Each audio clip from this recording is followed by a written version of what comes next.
Arkadaşlar hepinize selamlar. Bugün Audi'deyim arkadaşlar. Burası tekstil kentte. Pek İstanbul'u bilmiyorum. O yüzden sizler bakarsınız. Burada Audi Q2 incelemeye geldim. Çünkü Audi Q2 aşırı derecede soruluyor. Sürekli bana mesaj geliyor. Böyle T-Roc mu alsam, Q2 mi alsam, işte fiyatlar yüksek. Normalde ben böyle fiyatları çok fazla bahsetmem ama böyle indirim olduğunda sizlere söylemekten hoşlanıyorum. Fiyatı 404 bin lira. Bence dizel bir Audi için gayet güzel bir rakam. Şu ara dizel araba bulmak da pek mümkün değil açıkçası. O yüzden Q2'nin fiyatı bana uygun geldi. Şimdi gelin beraber Q2'de ne var ne yok onu inceleyeceğiz. Spor versiyonu hep beraber bakacağız. Ama öncelikle kanala abone olmayı, videoyu beğenmeyi unutmayın. Yakında 100 bin oluyoruz inşallah. Hepinizi seviyorum. Başlayalım. Şöyle içeri geçelim. Ben hemen maskemi takayım. Yukarı doğru çıkalım bakalım. Rengine bayılacaksınız yine. Yine her arabaya yakışan bir renk. Bu arada Q8 nasıl duruyor ama. Çekelim bunu da. Vay çok sevdim. Böyle düzeni falan çok güzel. Bir sürü araç var. Şu ara gidiyorsunuz bayilere araba göremiyorsunuz. Burada bir sürü görebileceğiniz araç mevcut. Ve rahat yani ferah. Böyle gelin başlayalım. Nasıl ama Nardo? Karşınızda Audi Q2. Şimdi bu Q2'ye bol detaylıca bakacağız.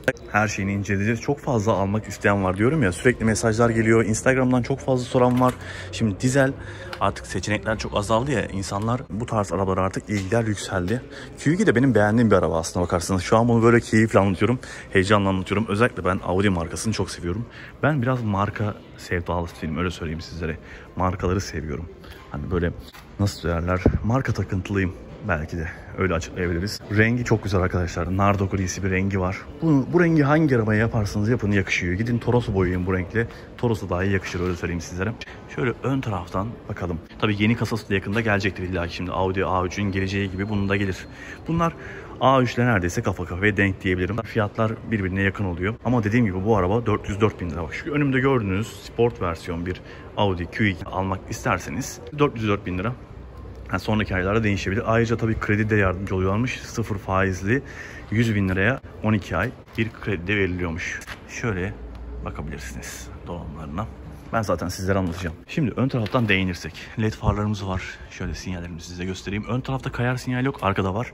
Ama bu LED farlar standart geliyor. Bu arabanın üzerinde göreceğiniz her donanım standart. Bir Q2'de bulunan her şey. Ayrıca bu 404 bin lira dedim ya. Büyük ihtimalle sahibinden de bu araba daha pahalıdır. Ön tarafta park sensörlerini görüyorum. Gri detaylar görüyorum. Eğer ki design paket alırsanız da bak hemen şu arkada. Size onu da göstereyim. Şu arkadaki camdaki siyah detay geliyor. Bak şurada. Bu tarz değişiklikler oluyor. Bu dizayn, bu da spor versiyon. Ama sanki spor benim daha çok hoşuma gitti. Jantlarımıza bakarsak bildiğiniz Audi A3'lerde de gelen bir jant var burada. Bu arada bu araç 1.6 dizel 116 beygir. Yani Volkswagen motoru biliyorsunuz zaten. Bridgestone Turanza bir lastik gelmiş. T001 gelmiş. 215 55 R17 bir lastik mevcut. Bu dodikleri görüyorsunuz. Şurada bakın. Bunlar araba rengine boyanmış. Ben bunları seviyorum. Arabanın kendi renginde olması benim hoşuma gidiyor. Dizayn alırsanız bunlar siyah geliyor. Araç renginden farklı geliyor. Şöyle arkaya geldiğimizde sizlere bir sinyalleri göstereyim. Şöyle küçük de olsa, bayağı da hızlı olsa yani çok kayar olduğunu pek anlayamıyorsunuz. Çünkü çok küçük orası. Baksanıza. Hemen o kaymasıyla bitmesi bir oluyor. Biraz hızlı yanıyor. Keşke bunları yavaşlatma olsa. OBD'de çok denedim ama yavaşlatamıyorum. Arka taraftan da böyle toplu, güzel duruyor. Aynı T-Roc. Altyapısı da T-Roc'la aynı öyle söyleyeyim. Alt taraftaki süspansiyonlara bakalım. Bağımsız bir süspansiyon kullanılmamış. Torsiyon kullanılmış arkadaşlar. Şöyle bagajına bir bakalım. Evet, bagajımız var. Gayet lüks. Bu arabaya yakışan bir donanım. Normalde B sınıfı SUV'larda görmeyiz böyle. Ona yakışmış, güzel olmuş. Şurada alt taraftaki yerimize bakalım. Bakın bunda subwoofer var. İnce bir stepne kullanılmış, bayağı ince. Herhangi bir kaplama göremiyorum. Evet, bagajımızı buradan da kapatabiliyoruz. Peki ayağımız açılıp kapanıyor mu? Ona da bakayım, merak ettim. Alttan açma yok anlaşılan arkadaşlar. Peki anahtardan bagajı kaldırabiliyor muyuz? Evet. Hop, yarıda durdurabiliyorsunuz. Şöyle bir kere bastım, yarıda durdu. Basılı tuttum ve kapattım. Gayet hızlı, güzel çalışıyor. Bilmiyorum, bana tasarım hoş geldi ama buna mesela siyah bir jant çok yakışırdı. Daha da böyle sportif gösterirdi bu arabayı. Dışarıda aynalarımız katlanıyor. Dediğim gibi led farlar var. Bir farları yakayım ben size. Farların durumunu göstereyim.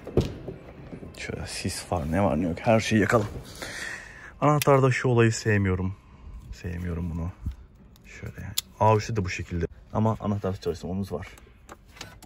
Farlarımı yakayım. Sonra sisleri yakayım. Sonra bir de bak size ne göstereceğim. Soldaki farı görüyorsunuz değil mi? Bak sisleri yaktığımda hemen viraj aydınlatması aydınlanıyor. Sis farını viraj aydınlatmasıyla yapıyor. Şöyle farlarımızı görüyorsunuz. Gayet güzel aydınlatması. İçeride de aynı şekilde ledlerimiz var. Gayet güzel. Ayrıca far yıkaması da var. Ben seviyorum bunu. Arka taraftaki ledlerin durumunu da görüyorsunuz. Biraz daha far grubu büyük olabilirdi. Çok daha yakışabilirdi bu arabaya. Ama duruşu güzel ya. Sis lambası arkadaşlar şöyle tek taraflı dönüyor. Volkswagen grubunda bu şekilde. Plak aydınlatmamız da beyaz. Ya bence hani böyle bir premium duruşu var ya. Bilmiyorum, ben bunu sokakta gördüğümde böyle bir güzel duruş gösteriyor bence. Şimdi içeriye geçelim. Evet, bakalım malzeme kalitelerimiz nasıl. Koltuklarımız bu arada spor. Dizaynda bu koltuklar gelmiyor. Biraz daha rahat koltuklar geliyor. Bunlar böyle yanlardan iyice sarıyor sizi. Şu an bayağı sardı beni hatta. Koltuk ayarımız manuel maalesef. Şöyle yukarıdan baktığınız arkadaşlar, burada sert bir malzeme kullanılmış. Ben burada yumuşak beklerdim ya. Beni bu şaşırttı mesela. Ama malzemenin hani kalitesi var. Üzerindeki bir soft kaplama var. Ancak malzeme sert. Şurada da sert. Burası da sert. Bunlar hep eski T-Roc'taki gibi. T-Roc'un bir sene önce bu şekildeydi. Buraları kumaş gelmişti ama çok garip ya. Buralar hep sert kullanılmış. Şurada yumuşaklık var. Şöyle kolunuzu koyduğunuz yerde. Ha, şu güzel. Şimdi bak elimi buraya koydum. Ya, şu his bana çok güzel geldi ve burası alüminyum. Buz gibi. Burası çok güzel. Ya buraya da şöyle bir kumaş kaplama yapsalardı mükemmel olurmuş. Bunu sevemedim. Ancak şöyle tuttuğunuz yerler güzel. Torpidoya bakalım. Torpido yumuşak. T-Roc da sertti. Biraz T-Roc'la kıyaslamış gibi oluyorum ama bu arada gündüzler bakar mısınız? Aslında bir torun çekici böyle hafiften. Şuralarda böyle yine aynı Audi A3'teki gibi bir havalandırma mevcut. Güzel, bunları kullanması hoş. Şöyle açıp kapatabiliyorsunuz. Bunlar güzel ince detaylar. Ayrıca buraya AliExpress'ten böyle parçalar alıp çok daha kişiselleştirebilirsiniz. Öyle söyleyeyim. LED'lerimiz selektörünü yaktım biraz önce, onu da göstereyim.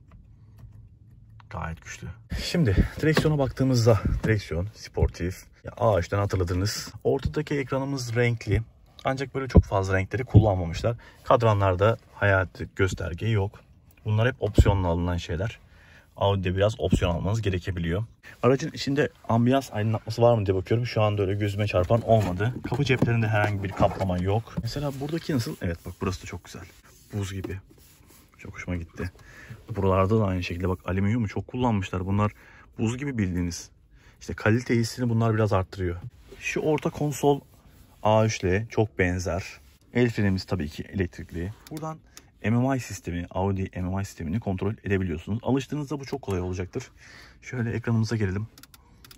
Bizim hani incelediğimiz A3'ten tabii ki ekran farklı, biraz daha geliştirilmiş. Peki buradan ana menüye gelmek istiyorum. Evet, menüye. Şöyle geçişler. Bunlar da Apple CarPlay ile bağlayabiliyorsunuz. Eskiden bağlanmıyordu. Araç, ses, radyo, medya, telefon, ayarlar. Ayarlarda ne var? Ekran hızlı bu arada, baksanıza. Hemen böyle kullanması böyle, hatta şu an alışmaya başladım yani. Seviyorum böyle hani buradan kullanmak yerine alt tarafta böyle bir joystick'in olması gayet güzel oluyor. Radyomuz nasılmış bakalım. Şimdi bu arada bas var. Bakın ses ayarını buradan yapıyorsunuz. Sesi kısıp azaltıyorsunuz. Bu da benim böyle Audi'de sevdiğim detaylardan biridir. Şimdi ben bunun bir bas ayarlarını yapayım. Bu arada bas var. Bunu dinleyelim bir. Keyfini çıkaralım. Basları fullleyeceğim.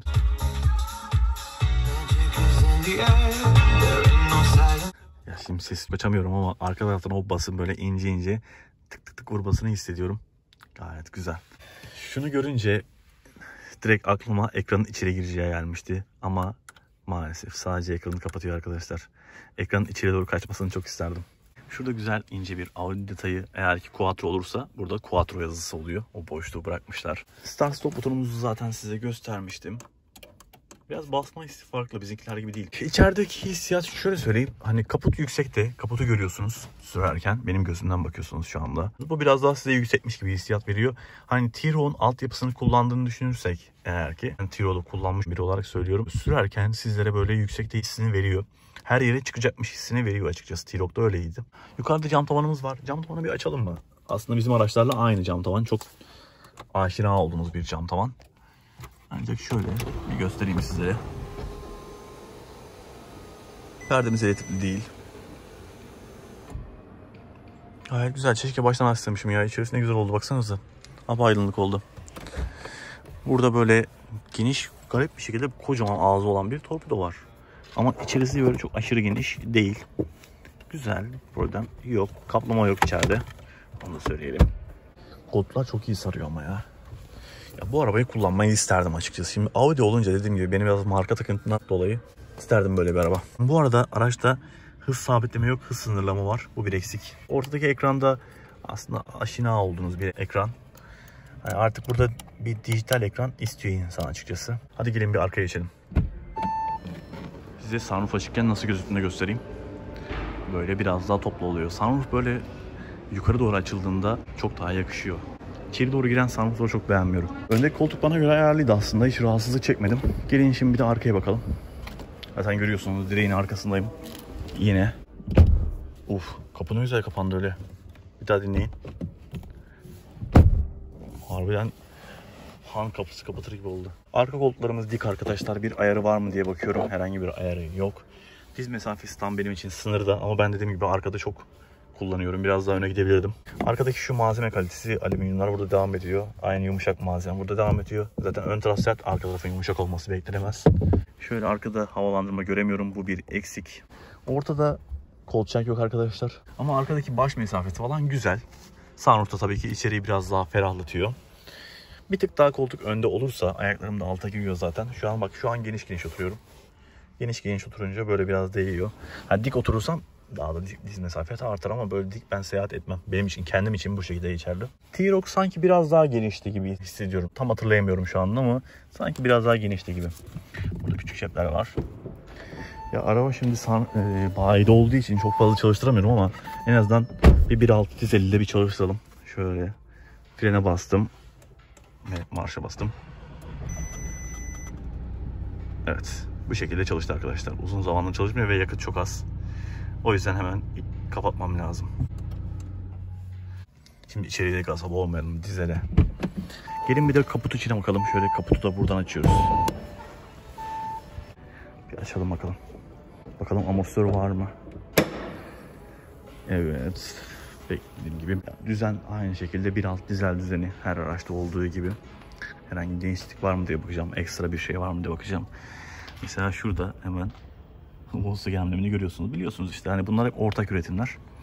Burada Audi'nin, bak bunu daha önce görmemiştim. Xenon beyinleri dönüştürücü. Şurada Audi amblemini görüyorsunuz. Gene bak şurada bir Audi amblemi var. Valeo yaptırmış. Ama far konusunda Audi çok iyi oluyor. Şurada motor takozunu bakın buradan da bağlamış. Sadece aşağıdan değil üstten de bağlamış. Sonrasında bu tabii ki mazot filtresi. Arkada turbomuzu görüyorsunuz zaten. Şurada Audi amblemi. Bu tabii ki bizim Passat'takinin aynısı. Hava filtremiz, akümüz, beynimiz, aracın ECU'su. Şurada DSG'yi göremiyorum. Çok fazla burası dolu. DSG tam bunların altında kalıyor.